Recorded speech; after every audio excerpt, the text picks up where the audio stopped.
స్వాతంత్ర్యం వచ్చి 72 ఏళ్లు పూర్తయిన సందర్భంగా యాదాద్రి భువనగిరిలో 2000 ఫీట్ల భారీ జెండాను ప్రదర్శించారు. పట్టణంలోని ఆర్య వైశ్య మహాసభ ఆధ్వర్యంలో చేపట్టిన కార్యక్రమంలో విద్యార్థులు పెద్ద సంఖ్యలో పాల్గొన్నారు. ప్రధాన వీధుల గుండా జాతీయ పతాకంతో ర్యాలీ నిర్వహించారు.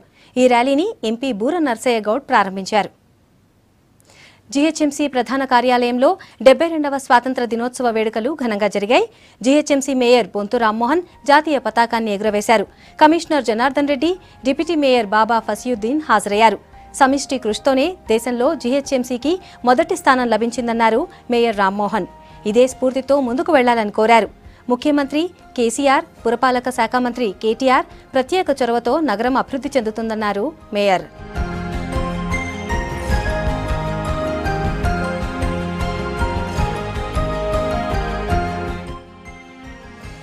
గత సంవత్సరం చూస్తే స్వీపర్ దగ్గర నుంచి కమిషనర్ దాకా మరి జిహెచ్ఎంసీ మరి వాళ్ళ వచ్చిన అవార్డ్స్ ఏదైతే ఉన్నాయో ఇవన్నీ కూడా ప్రతి ఒక్కరూ ఒక టీం లాగా పనిచేస్తూనే వచ్చినాయి.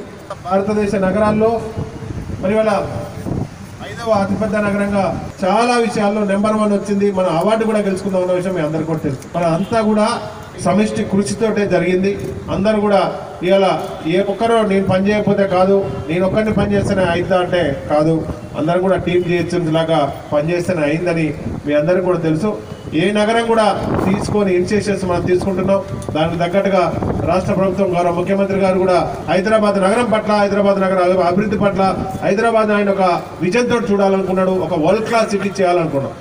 దానికి తగ్గట్టుగానే ప్రతినిత్యం మరి ముఖ్యమంత్రి గారి మార్గదర్శకంలో పెద్దలు కేటీ రామారావు గారు కూడా మరి దిశానిర్దేశం చేస్తూ జిహెచ్ఎంసీని ముందుకు నడిపిస్తున్నాడు. కాబట్టి ఏ చిన్న అంశానికి కానీ, ఏ చిన్న మరి వాళ్ళ ఆదేశానికి కానీ, ఆర్డర్ కానీ, జీవోకి కానీ దేనికి కూడా ఇక్కడ మరి వాళ్ళ జిహెచ్ఎంసీని మరి వాళ్ళ సునామీ మోడల్లో మరి వాళ్ళ ఆదేశాలు కానీ, జీవోలు కానీ రావాలి, వారికి క్లియరెన్స్ చేసుకుంటూ పోవాలి. గత పాలకులు, గత ప్రభుత్వాలు, గత మరి ఎవరు కూడా ఈ హైదరాబాద్ నగరాన్ని